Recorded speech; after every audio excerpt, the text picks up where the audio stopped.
Hello my dear student, welcome to reading coaching classes. मेरा नाम है शहबाज पठान और मैं आपको यहाँ मैथमेटिक्स से सब्जेक्ट पढ़ाता हूँ। ठीक है, सो आज के क्लास में हम लोग डिस्कस करने वाले जो हमने आपके ग्रुप पे वर्कशीट अपलोड की गई थी सैटरडे के दिन, उसका सोल्यूशन।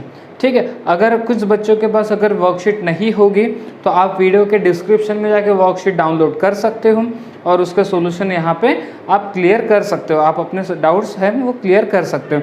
ठीक है, तो आज के सॉल्यूशन हम लोग डिस्कस करते हैं फर्स्ट क्वेश्चन के साथ। फर्स्ट क्वेश्चन में क्या बोला गया, the number of element in set ए।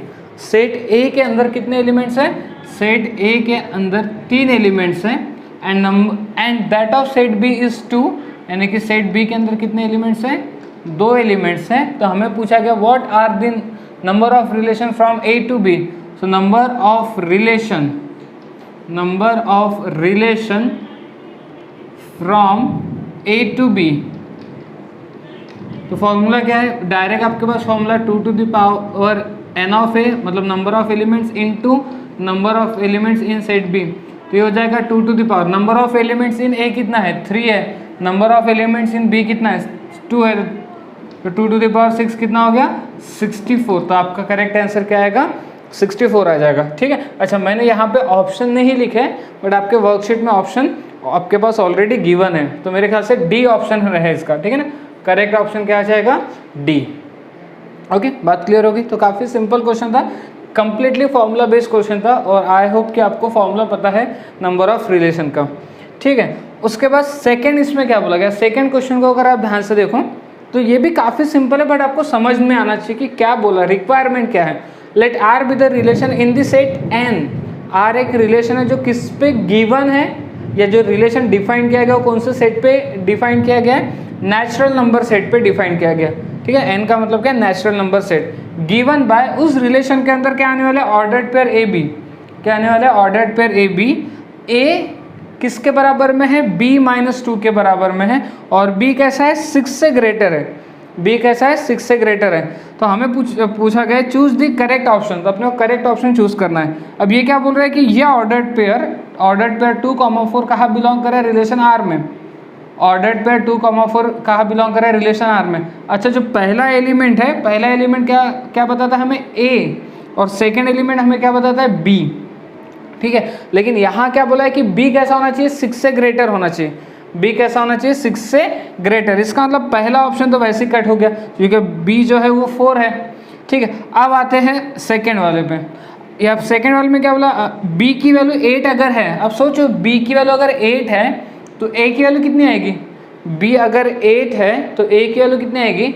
6 आएगी। तो ऑर्डर्ड पेयर क्या बनेगा? ऑर्डर्ड पेयर बनेगा 6,8 और यहाँ पे क्या बोला है? 3,8, यानी ये भी गलत ऑप्शन है। ठीक है, अच्छा यहाँ पे देख लो, ये करेक्ट ऑप्शन है क्योंकि 8 रखने पे अगर मैं b की वैल्यू 8 रखूँ, 8 - 2 6, तो a की वैल्यू कितनी आएगी? 6। a की वैल्यू 6 और b की वैल्यू 8, तो ऑर्डर्ड पेयर 6,8 बिलोंग करेगा। अच्छा ये भी देख लो, यहाँ पे क्या बोला है? b की वैल्यू 7। अच्छा 7 रखने पे देखो कितना आएगा। अगर मैं b की वैल्यू 7 रखूँ तो 7 - 2 5, तो a की वैल्यू कितनी आ गई? 5, यानी ऑर्डर्ड पेयर क्या मिल रहा है? 5,7। ऑर्डर्ड पेयर क्या मिल रहा है? 5,7 और यहाँ पे क्या है? 8,7। तो ये गलत है। तो करेक्ट ऑप्शन क्या आएगा अपना? सी। मतलब इस रिलेशन के अंदर इन चारों में से कौन सा ऑर्डर्ड पेयर लाई करेगा? 6,8 ऑर्डर्ड पेयर क्या करने वाला है? लाई करने वाला है। ठीक है, इतनी बात क्लियर हो गई? ओके, चलो अब आते हैं वर्कशीट के क्वेश्चन नंबर 3 पे। वर्कशीट के क्वेश्चन नंबर 3 में क्या बोला? Let R be a relation on N defined. मतलब एक रिलेशन जो किस पे डिफाइन किया गया? एन। एन का मतलब क्या? Natural number. ठीक है, तो जब ये कहते हैं ना नेचुरल नंबर पे डिफाइन किया गया, मतलब हम लोग कौन से नंबर ले सकते हैं? नेचुरल नंबर ही ले सकते हैं। ठीक है, जैसे कि ये एक नेचुरल नंबर का सेट होगा। ठीक है, ये एक नेचुरल नंबर का सेट है और इधर भी क्या आएगा? नेचुरल नंबर का सेट ही आएगा।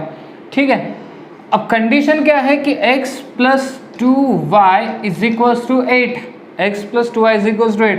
तो यहाँ पे x के एलिमेंट रहेंगे, मतलब इसमें x के एलिमेंट आएंगे और इसमें y के एलिमेंट आएंगे। ठीक है, और y = कितना आ जाएगा? y = 8 - x/2 आ जाएगा। अब ये सोचो कि क्या मैं x की वैल्यू 1 रखूँ तो y की वैल्यू क्या आएगी, x की वैल्यू 1 रखने पे y की वैल्यू आ रही है 7/2। मतलब यहाँ पे 1 किसके साथ कनेक्ट होगा, 7/2 के साथ, ठीक है। बट हमें पता है ये तो नेचुरल नंबर का सेट है, ये किसका है, नेचुरल नंबर का सेट है। नेचुरल नंबर का सेट है तो 7/2 तो होगा ही नहीं, इसका तो 1 किसी के साथ कनेक्ट होगा क्या, नहीं, 1 किसी के साथ कनेक्ट होगा क्या, नहीं।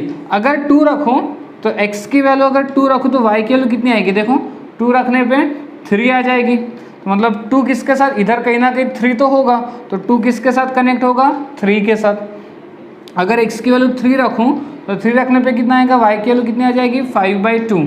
तो 3 रखने पे 3 किसके साथ कनेक्ट होगा, 5/2 के साथ। बट 5/2 रहेगा क्या, इधर नहीं रहेगा। क्यों नहीं रहेगा, क्योंकि नेचुरल नंबर का सेट है, ठीक है। उसके बाद अगर x की वैल्यू 4 रखूँ तो y की वैल्यू कितनी आएगी, 4 रखने पे 8 - 4, 4/2 2। तो 4 किसके साथ कनेक्ट होगा, 4 कनेक्ट होगा 2 के साथ, क्योंकि 2 तो होगा ही, क्योंकि ये नेचुरल नंबर का सेट है, ठीक है। 5 रखने पे अगर x की वैल्यू 5 रखूँ तो y की वैल्यू कितनी आएगी, 5 रखने पे 3/2 आ जाएगी। तो यहाँ पे कहीं 5 होगा, इस सेट के अंदर कहीं ना कहीं क्या होगा, 5 रहा होगा। तो वो 5 किसके साथ जाके कनेक्ट हो रहा है, 3/2 के साथ। बट यहाँ पे कहीं 3/2 होगा क्या, नहीं, तो 5 कनेक्ट ही नहीं होगा। अच्छा, अब बात करते हैं इस, यहाँ पे 6 भी तो होगा, ठीक है ना। इससे नेचुरल, ये नेचुरल नंबर का सेट है और ये भी क्या है, नेचुरल नंबर का सेट है। तो अगर मैं x की वैल्यू 6 रखूँ, x की वैल्यू 6 रखूँ तो कितना आएगा, y की वैल्यू कितनी आ जाएगी, 1। x की वैल्यू 6 रखने पे y की वैल्यू आएगी, तो 6 किसके साथ जाके कनेक्ट होगा, 1 के साथ। अब ध्यान से सुनो कि अगर x की वैल्यू 8 रखे तो x की वैल्यू 8 रखने पे y की वैल्यू कितनी आएगी, 0। तो इसका मतलब 8 जो होगा वो किसी के साथ कनेक्ट ही नहीं होगा, क्योंकि इधर तो नेचुरल नंबर है तो 0 नहीं आएगा। 9 रखूँ तो x की वैल्यू 9 रखूँ तो y की वैल्यू कितनी आएगी, y की वैल्यू आ जाएगी -1/2। तो ये नेचुरल नंबर का सेट है, इसमें -1/2 आएगा ही नहीं। अगर 10 रखूँ तो x की वैल्यू अगर मैं 10 रखूँ तो y की वैल्यू कितनी आ जाएगी, ये आ जाएगी -1। तो क्या 10 -1 के साथ कनेक्ट होगा क्या, नहीं, क्योंकि इधर -1 भी नहीं होगा। तो अगर आप नोटिस करोगे तो जैसे जैसे x की वैल्यू बढ़ाते जाओगे अब अपने को निगेटिव वैल्यू मिलते जाएगी, अब अपने को निगेटिव वैल्यू मिल जाएगी। बट इस नेचुरल नंबर, ये तो नेचुरल नंबर का सेट है, तो यहाँ पे तो ये किसी के साथ कनेक्ट होगा ही नहीं।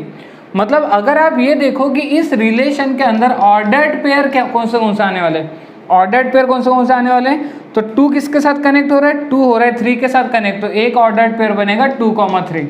उसका 3 तो नहीं हो रहा है। 4 किसके साथ कनेक्ट हो रहा है, 4 कनेक्ट हो रहा है 2 के साथ, तो दूसरा ऑर्डर्ड पेयर क्या बनेगा, 4,2। फिर कौन कनेक्ट हो रहा है, 6 किसके साथ कनेक्ट हो गया, 1 के साथ, तो एक ऑर्डर्ड पेयर क्या बन गया, 6,1। बस इतने ही ऑर्डर्ड पेयर बनेंगे और कोई ऑर्डर्ड पेयर नहीं बनेंगे इसमें, ठीक है।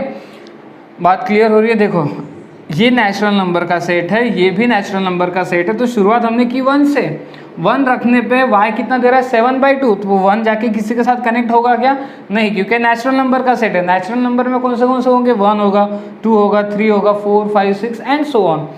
2 रखने पे कितना आ रहा है, 3। तो 2 किसके साथ जाके कनेक्ट हो गया, 3 के साथ। तो पहला ऑर्डर्ड पेयर क्या मिल गया, 2,3। 3 रखने पे 5/2 आएगा, 3 रखने पे 5/2 आएगा, तो अगेन 3 भी किसी के साथ कनेक्ट नहीं होगा। 4 रखने पे 2 आएगा, 4 रखने पे 2 आएगा, तो 4 किसके साथ कनेक्ट होगा, 2 के साथ, तो एक ऑर्डर्ड पेयर 4,2। 5 रखा तो 3/2 आया, नहीं कनेक्ट होगा। 6 रखा तो 1 आया, तो 6 किसके साथ कनेक्ट होगा, 1 के साथ, तो ऑर्डर्ड पेयर 6 आएगा। फिर 8 रखा तो 0 आएगा, तो इधर तो 0 है ही नहीं, मतलब 8 भी कनेक्ट नहीं होगा। 10 रखा, 9 रखा तो -1/2 आएगा, -1/2 तो है ही नहीं इस साइड। 10 रखा तो -1 आएगा, तो -1 भी नहीं है। अच्छा 12 रखते तो 12 अगर मैं रखता तो -2 आता, -2 भी इधर नहीं होगा, मतलब अब कोई भी एलिमेंट कनेक्ट होने वाले नहीं है। तो रिलेशन के अंदर कौन से ऑर्डर्ड पेयर आएंगे, रिलेशन के अंदर ऑर्डर्ड पेयर आएंगे 2 3 4,2 6,1। अच्छा हमें क्या पूछा गया, डोमेन, क्या पूछा गया, डोमेन। अच्छा डोमेन क्या होता है, सबको पता है डोमेन क्या होता है, डोमेन होता है फर्स्ट, जो ऑर्डर्ड पेयर होता है उसका जो फर्स्ट एलिमेंट उसका सेट, यानी कि 2 4 6, तो ये रहेगा अपना डोमेन। तो देखो 2 4 6 कहीं है क्या, हाँ है, तो करेक्ट ऑप्शन आ जाएगा हमारा सी। बात क्लियर हो रही है, पक्का, ओके। चलो अब आते हैं क्वेश्चन नंबर 4 पे। देखो क्वेश्चन नंबर 4 पढ़ने के लिए, एक्चुअली क्वेश्चन नंबर 4 पढ़ने में काफ़ी मज़ा आएगा आपको, क्योंकि यहाँ पे कुछ एक नया वर्ड आपको दिखाई देगा, रिलेटिवली प्राइम। ठीक है ना, रिलेटिवली प्राइम। अब ये रिलेटिवली प्राइम होता क्या है, रिलेटिवली प्राइम नंबर होता क्या है, तो पहले स्टार्ट करते हैं। उन्होंने क्या बोला, अ रिलेशन आर, एक रिलेशन आर है, is defined from this set to this set. मतलब एक सेट दिया है, जैसे ये सेट मान लो सेट ए है जिसके अंदर एलिमेंट है 2, 3, 4, 5, और एक सेट बी दिया है, ठीक है ना, बी 3, 6, 7, 10।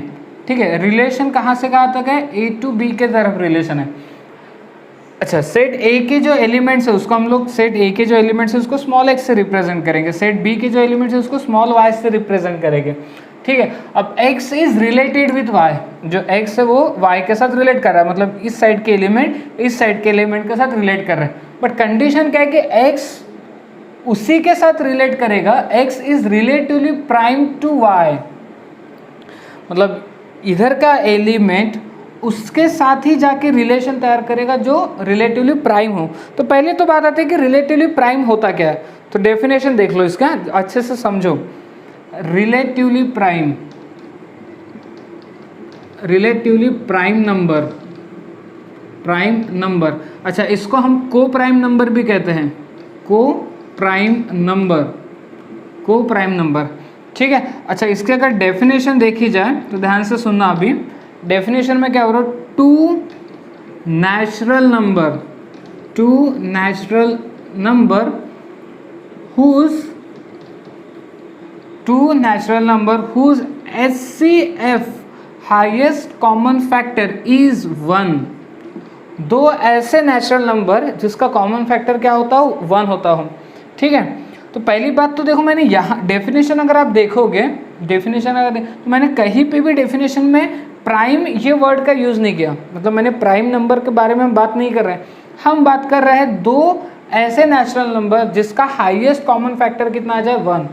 दो ऐसे नेचुरल नंबर जिसका हाईएस्ट कॉमन फैक्टर 1 आता हो, जैसे कि 3 और 8, 3 और 8, 3 और 8। अच्छा देखते हैं हाईएस्ट कॉमन फैक्टर का मतलब क्या है। 3 के फैक्टर क्या होते हैं, 3, 1। 8 के कॉमन फैक्टर क्या होते हैं, 8, 2, 2, 2, 1। 8 के फैक्टर क्या आ जाएंगे, 2, 2, 2, 1। तो दोनों में हाईएस्ट कॉमन फैक्टर क्या आ रहा है, 1। तब जाके हम 3 और 8 को क्या बोलेंगे, रिलेटिवली प्राइम नंबर या को प्राइम नंबर। अच्छा बात सुनो, क्या 3 प्राइम नंबर है, हाँ बिल्कुल है। क्या 8 प्राइम नंबर है, नहीं, 8 प्राइम नंबर नहीं है। अच्छा, जिन बच्चों को प्राइम नंबर के बारे में पता नहीं है उन बच्चों ने मैथमेटिक्स फाउंडेशन का लेक्चर नंबर 1 देखना चाहिए, उसमें हमने बहुत डिटेल में प्राइम नंबर को अच्छे से डिस्कस किया था। ठीक है, तो आप प्लेलिस्ट में जाओ, उसमें मैथमेटिक्स फाउंडेशन है और उसमें लेक्चर नंबर 1 देखो, तो आपको प्राइम नंबर क्या होता है इसके बारे में जानकारी मिल जाएगी। ठीक है, खैर हमारा टॉपिक शुरू है relatively prime number. Relatively prime number या फिर को प्राइम नंबर किसे कहते हैं, तो दो ऐसे नेचुरल नंबर जिसका हाईएस्ट कॉमन फैक्टर क्या आना चाहिए, 1 आना चाहिए। दो ऐसे नेचुरल नंबर जिनका हाईएस्ट कॉमन फैक्टर कितना होना चाहिए, 1 होना चाहिए, उनको हम लोग कहते हैं रिलेटिवली प्राइम नंबर या फिर को प्राइम नंबर। तो ये नाम से कंफ्यूज मत हो जाना, बहुत से लोगों के दिमाग में चलेगा कि प्राइम नंबर, यहाँ पे रिलेटिवली प्राइम वर्ड यूज़ किया तो प्राइम नंबर की बात कर रहे होंगे। नहीं, ऐसा बिल्कुल नहीं। बात किसकी शुरू है, नेचुरल नंबर की। बात किसकी शुरू है, नेचुरल नंबर। जैसे कि और कौन सा लेते हैं, काफ़ी सारे हैं, 5 और 8 भी है।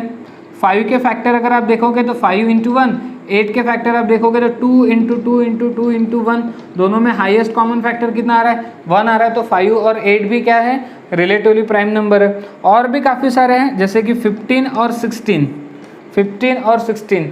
अच्छा 15 क्या प्राइम नंबर है, 15 का प्राइम नंबर है, नहीं।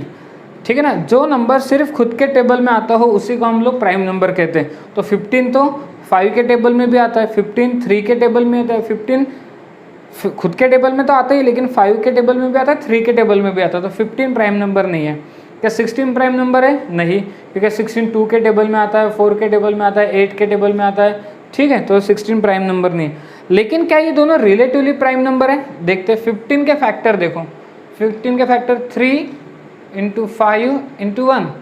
ठीक है, और 16 के फैक्टर देखो, 16 के फैक्टर 2 × 2 × 2 × 2 × 2 × 1। तो देखो दोनों में हाईएस्ट कॉमन फैक्टर कितना आ गया, 1 आ गया। तो 15 और 16 क्या है, रिलेटिवली प्राइम नंबर है। तो आई होप कि अब आपको समझ में आ गया होगा कि किन दो नंबरों को हम लोग रिलेटिवली प्राइम नंबर बोलेंगे। उन दोनों में कॉमन फैक्टर कितना आना चाहिए, हाईएस्ट कॉमन फैक्टर कितना आना चाहिए, 1। तो अगर मैं बात करूँ 2 और 3 की, अगर मैं बात करूँ 2 और 3 की, तो क्या 2 और 3 रिलेटिवली प्राइम नंबर हो जाएंगे। 2 के फैक्टर क्या आएंगे 2 × 1, 3 के फैक्टर क्या आएंगे 3 × 1, दोनों में कॉमन फैक्टर क्या आएगा 1। तो 2 जाके किसके साथ कनेक्ट होगा, 3 के साथ, क्योंकि x उसी नंबर के साथ कनेक्ट होगा जो रिलेटिवली प्राइम बना रहा है। ठीक है, 2 तो 3 के साथ कनेक्ट हो गया, मतलब जो रिलेशन है, ठीक है, जो रिलेशन है इसके अंदर कौन सा ऑर्डर्ड पेयर आएगा, पहला ऑर्डर्ड पेयर तो चलो पता चल गया। तो जो रिलेशन है उसके अंदर पहला ऑर्डर्ड पेयर तो पता चल गया। पहला ऑर्डर्ड पेयर क्या है 2, 3, फर्स्ट ऑर्डर पेयर 2, क्या 2 और 6 रिलेटिवली प्राइम नंबर हो गए क्या, नहीं, क्योंकि दोनों के अंदर हाईएस्ट कॉमन फैक्टर 1 नहीं आता है, दोनों के अंदर हाईएस्ट कॉमन फैक्टर 2 आता है। क्या 2 और 7 हो जाएंगे क्या, हाँ बिल्कुल हो जाएंगे 2 और 7, क्योंकि दोनों के अंदर हाईएस्ट कॉमन फैक्टर 1 आएगा। 2 और 10 नहीं आएगा। ठीक है, 3 और 3 बिल्कुल ही नहीं, क्योंकि 3 के फैक्टर 3 × 1, 3 के फैक्टर 3 × 1, तो दोनों में हाईएस्ट कॉमन फैक्टर कितना आएगा 3 आ जाएगा। 3 और 6 में बिल्कुल नहीं। 3 और 7 में हाँ 3 और 7 आ जाएगा, क्योंकि 3 के फैक्टर क्या होंगे 3 × 1, 7 के फैक्टर 7 × 1, तो दोनों में हाईएस्ट कॉमन फैक्टर 1। 3 और 10 में 3 और 10, हाँ 3 और 10 भी रहेंगे।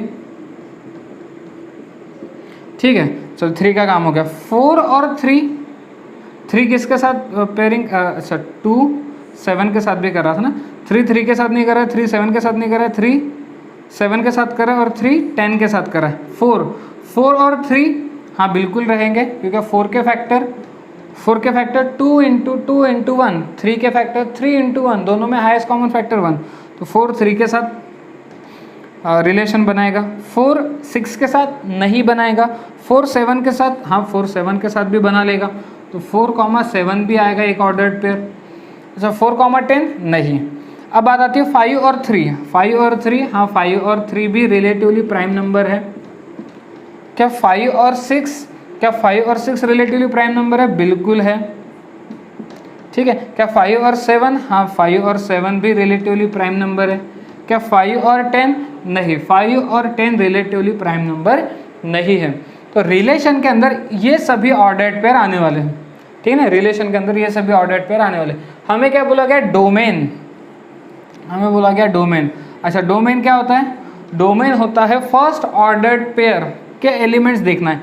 2, ठीक है 2 तो लिख लिया, 3 भी लिख लिया, 4 5, ठीक है बस। तो ये रहेगा डोमेन। ठीक है ना, फर्स्ट एलिमेंट हम लोग लिखते हैं, फर्स्ट एलिमेंट का सेट उसको क्या कहते हैं, डोमेन। सेकेंड एलिमेंट का सेट उसको क्या कहते हैं, रेंज। तो आंसर क्या आएगा हमारा 2 3 4 5, तो करेक्ट ऑप्शन आ जाएगा डी। ठीक है, तो देखो ये क्वेश्चन से हमने एक नई चीज़ सीखी आज कि रिलेटिवली प्राइम नंबर किसे कहते हैं, या को प्राइम नंबर हम लोग किसे कहते हैं। बात क्लियर हो गई। ओके चलो क्वेश्चन नंबर 5 पे आते हैं। क्वेश्चन नंबर 5 हालांकि आपने पहले भी एक बार सॉल्व कर लिया है हमने रेगुलर क्लासेस में। ठीक है, फिर से एक बार देख लेते तो आपकी प्रैक्टिस हो जाएगी। क्या बोला, एक आर एक रिलेशन दिया जिसके अंदर ऑर्डर्ड पेयर x, y है। अच्छा x और y कहाँ बिलोंग कर रहे हैं, इंटीजर में। कंडीशन क्या है कि x² + y² की वैल्यू 4 या 4 से कम आनी चाहिए। Is a relation in z का मतलब होता है integer. Then domain of relation, तो अपने को रिलेशन का अच्छा जो जैसे ये सेट A है, इसमें जो एलिमेंट आएगा उसको अपन x से रिप्रेजेंट करने वाले हैं। जैसे मान लो ये सेट B है, इसमें जो एलिमेंट्स आएगा उसको हम लोग y से रिप्रेजेंट करने वाले हैं। A B के साथ क्या होने वाला, रिलेट होना। A के अंदर कैसे नंबर आएंगे, इंटीजर्स आएंगे। इंटीजर मतलब 0 आएगा, फिर 1 आएगा, फिर 2 आएगा। 2 से आगे मैं नहीं बढ़ रहा हूँ, 2 से आगे मैं बिल्कुल नहीं बढ़ रहा हूँ। ठीक है, और इधर आएगा -1 आ जाएगा और -2 आ जाएगा, -1 -2 आ जाएगा। ठीक है, इधर भी क्या आएगा, 0 आएगा, 1 आएगा, 2 आएगा और -1 आएगा, -2 आएगा। ठीक है ना, मैं 2 से आगे इसलिए नहीं बढ़ रहा हूँ क्योंकि आप सोचो अगर मैं इसमें 3 ले लूँ, 3 लूँ तो 4 से तो कम ज़्यादा ही आएगा हमेशा अगर 3 है। अगर x के लिए 0 भी और y के लिए 3 भी है तो भी वो कंडीशन 4 से कम आ ही नहीं सकती। इसलिए मैं 3 नहीं ले रहा हूँ, और ऊपर भी -3 नहीं ले रहा हूँ, इधर 3 नहीं लिया और इधर भी -3 नहीं लिया। ठीक है, आई होप कि आप समझ गए होगे क्यों नहीं लिया। बात क्लियर होगी? ओके, तो चलो स्टार्ट करते हैं 0। अगर x की वैल्यू 0 है, अगर x की वैल्यू 0 है तो 0 की पेयरिंग किसके साथ होने वाली है? 0 की पेयरिंग पहले 0 के साथ हो जाएगी, तो एक ऑर्डर्ड पेयर तो 0,0 आ ही जाएगा, क्योंकि अगर x की वैल्यू 0 y की वैल्यू 0 है तो इस पर पुटअप करने से 4 से कम आंसर आने वाला है। ठीक है, चलो 0 और 1 रहेगा क्या? हाँ, 0 और 1 भी रहेगा एक ऑर्डर्ड पेयर, क्योंकि अगर x की वैल्यू 0 है, y की वैल्यू 1 है तो 4 से कम आएगा। अच्छा, 0 और 2 रहेगा क्या? हाँ बिल्कुल रहेगा, क्योंकि 0 और 2 अगर आप लेते हो तो इसमें रखो 4 के बराबर में आने वाला है। अच्छा, 0 और -1 आएगा क्या? हाँ बिल्कुल आएगा, 0 और -1 भी आएगा और 0 और -2 भी आ जाएगा। ठीक है, चलो ये बात तो समझ में आ गई, इतनी बात क्लियर होगी। अब आते 1 पे। 1 और 0 रहेगा क्या? 1 और 0, x की वैल्यू 1, y की वैल्यू 0, तो 1 और 0 भी आ जाएगा। 1 और 1 आएगा क्या? हाँ, 1 और 1 भी आएगा, क्योंकि x की वैल्यू 1, y की वैल्यू 1, 4 से कम आंसर देगा। 1 और 2 आएगा क्या? 1 और 2 आएगा क्या? नहीं, क्योंकि 1 का स्क्वायर 1, 2 का स्क्वायर 4, तो 5 आएगा, हमें तो 4 से कम चाहिए, 1 2 नहीं। 1 और -1, हाँ बिल्कुल 1 और -1 भी आ जाएगा, क्योंकि 1 का स्क्वायर 1, -1 का स्क्वायर भी 1, 2 आ रहा है, आंसर 4 से कम है। 1 और -2 आएगा क्या? नहीं, क्योंकि 5 आ जाएगा। ओके, चलो 1 का काम खत्म हो गया। अब आते 2 पे। तो शायद आप समझ गए होंगे 2 तो एक ही के साथ ऑर्डर्ड पेयर तैयार करेगा 0 के साथ, क्योंकि 2 और 0 की पेयरिंग ही 4 आंसर देगी। 2 और 1 की पेयरिंग कितना आंसर देगी सोचो? 5। 2 और 2 की पेयरिंग 8। 2 और -1 की पेयरिंग 5। 2 और -2 की पेयरिंग 8। ठीक है, बट हमें तो 4 से कम चाहिए।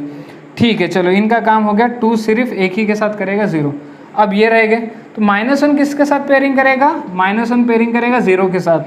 -1 0, -1 0 की पेयरिंग अपने को 4 से कम आंसर देगी। -1 और 1 की पेयरिंग, -1 और 1 की पेयरिंग भी 0 से 4 से कम आंसर देगी। -1 और 2 की पेयरिंग नहीं, -1 और 2 की पेयरिंग 5 आंसर देगी। अच्छा, -1 और -1 की पेयरिंग बिल्कुल, -1 और -2 की पेयरिंग 5 देगी। तो चलो बात खत्म। अब बचा 2 की -2 की बात, तो -2 किसके साथ पेयरिंग करेगी? 0 के साथ। मतलब आप समझ पा रहे हो ना, हम उन्हीं 2 एलिमेंट्स को पेयर कर रहे हैं जो ये कंडीशन को सेटिस्फाइड करें, जो ये कंडीशन को सेटिस्फाइड करे। तो -2 और 0 ये हो गया हमारा रिलेशन। ठीक है, बट हमें क्या बोला गया? डोमेन। तो डोमेन यानी फर्स्ट ऑर्डर्ड पेयर, तो 0 तो आ ही रहा है, 0 आएगा, फिर से 0 एक ही बार लिखते हैं, 0 0 0, फिर 1 आएगा।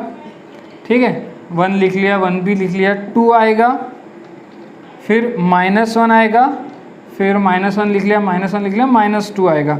तो ये रहेगा हमारा डोमेन। तो 0 1 2 -1 -2 कहाँ है? देखो 0 1 2 -1 -2 कहीं है क्या? नहीं है, कहीं पे भी नहीं है। तो करेक्ट आंसर क्या रहेगा अपना? डी।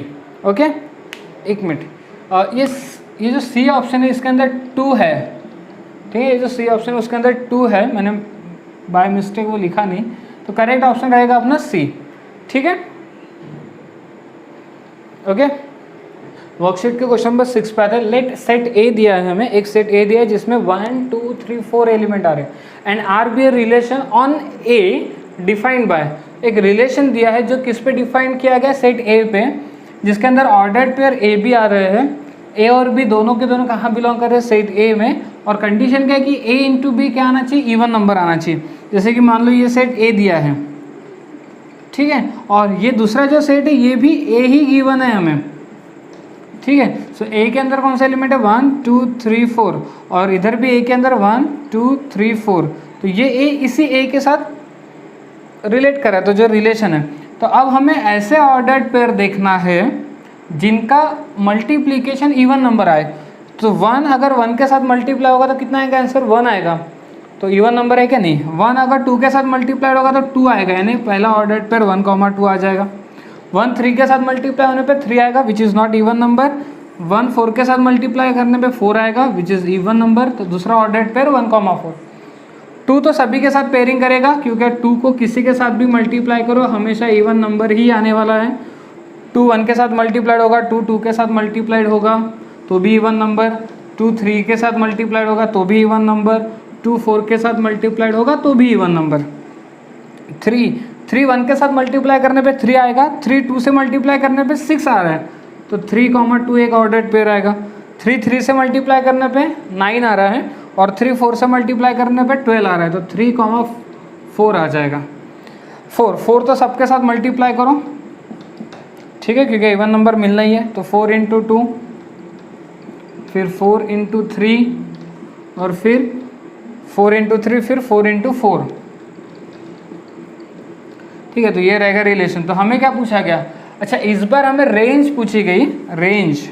रेंज क्या होता है? सबको पता होना चाहिए। रेंज होता है सेकेंड ऑर्डर, जो सेकेंड एलिमेंट होता है ऑर्डर्ड पेयर का, वो 2 आएगा, फिर 4 आएगा, फिर 1 आएगा, फिर 2 पहले भी लिख लिया है, 3 आएगा, 4 भी लिख लिया, 2 लिखा है, 4 लिखा है, 1 भी लिखा है, 2 लिखा है, 3 लिखा है, 4 भी लिखा है।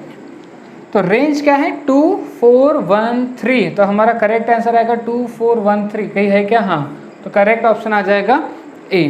ओके, तो देखो इसी टाइप के क्वेश्चन आपको आने चाहिए। अभी एट दिस स्टेज अगर आपने ये भी कर लिया तो भी बहुत ही है, बहुत ज़्यादा है। अगर आपको अभी के जो न्यूमेरिकल समझ में आ रहे हैं, ये भी अभी के लिए सफिशिएंट है।